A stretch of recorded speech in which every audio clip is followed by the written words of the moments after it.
ये थ्रेट जो है ये देश के लिए थ्रेट है, ये छोटी बात नहीं है।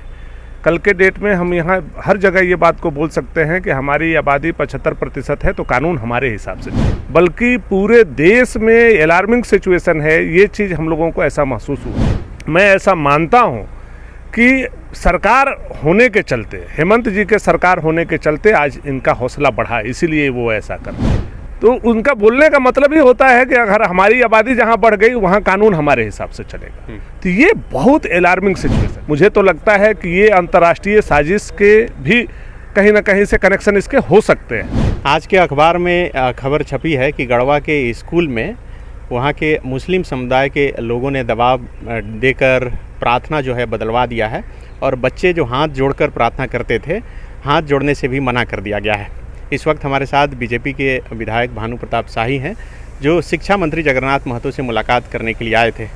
भानु जी, ये जो गढ़वा में हुआ है, क्या इसकी जानकारी पहले थी आपको?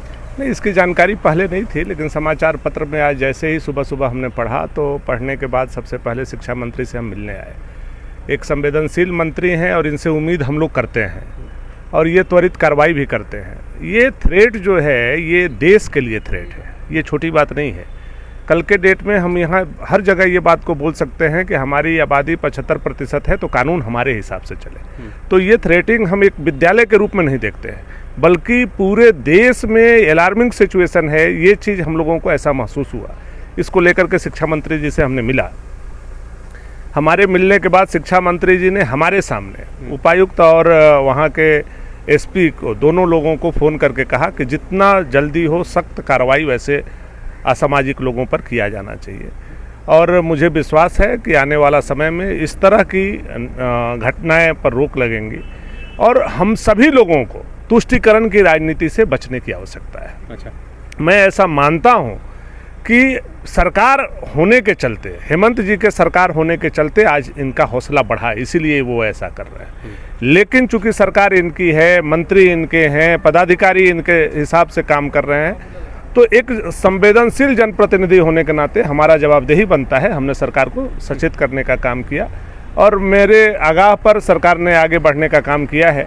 अब देखते हैं इसका रिजल्ट क्या आता है। तो क्या सचमुच में उस इलाके में जो है मुस्लिम आबादी 75% है? नहीं, देखिए 75% तो नहीं है कोरवाडी में आबादी, लेकिन अगर वो ऐसा बोलते हैं, संख्या हिंदुओं से ज़्यादा है, तो उनका बोलने का मतलब ही होता है कि अगर हमारी आबादी जहां बढ़ गई वहां कानून हमारे हिसाब से चलेगा। तो ये बहुत अलार्मिंग सिचुएशन है। किसके कहने पर? मुझे तो लगता है कि ये अंतर्राष्ट्रीय साजिश के भी कहीं ना कहीं से कनेक्शन इसके हो सकते हैं। जैसा कि रांची में घटना घटी, अन्य प्रदेशों में घटनाएं घटी नुपुर शर्मा के बयान को लेकर के, तो मेन रोड पर रेलवे का पत्थर मिलता है। तो आप समझ सकते हैं कि ये प्लानिंग करके ये घटना का अंजाम पूरे देश में दिया गया।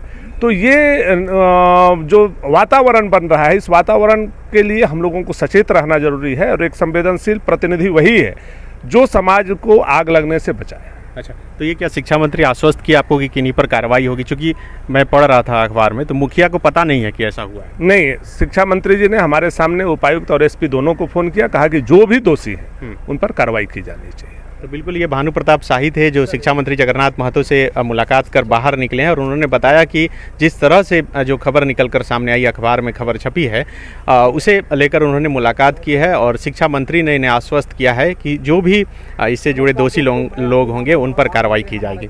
शुक्रिया।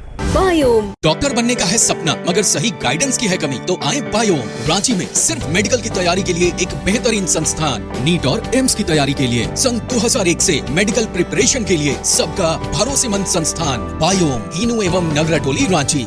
thefollowup.in. Like, share and subscribe.